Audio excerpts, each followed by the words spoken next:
what's up everyone? This is Jared Ruddy from City Lights Church. It's Monday morning and just want to give you a quick recap from this past Sunday's message. We've been working through a series on what it means to be walking out a spirit-filled life or spirit-led life, and we've said over the past few weeks that what separates Christianity is not just the historical fact of Christ's resurrection, but that his resurrection still applies to us today. In fact, Paul the Apostle in Corinthians says that if Christ didn't rise from the dead, then our faith is foolishness. In other words, it's more than just historical fact, but there's implications today and tomorrow.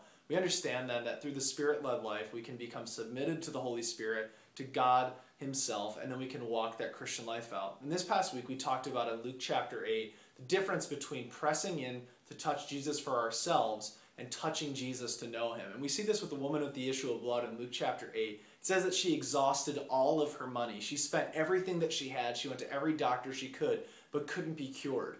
And it says that the crowds pressed around Jesus, but Jesus said, "Who touched me?" And Peter, like always in the gospel, says, "Jesus, that's foolish. So many different people bumped into you, they're pressing into you." He said, "But I felt power go out from me. Somebody touched me."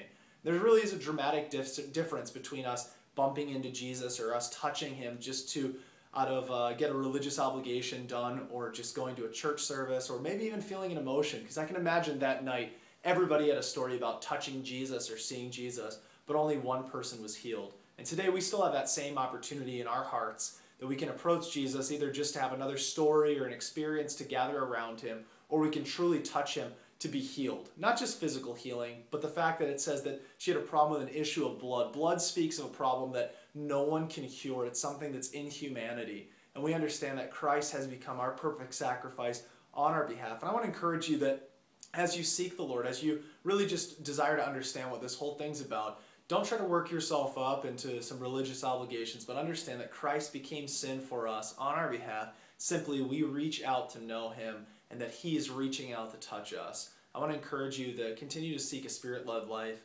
and look forward to seeing you next week at Sunday morning, 10:30 a.m. at City Lights Church. Thanks.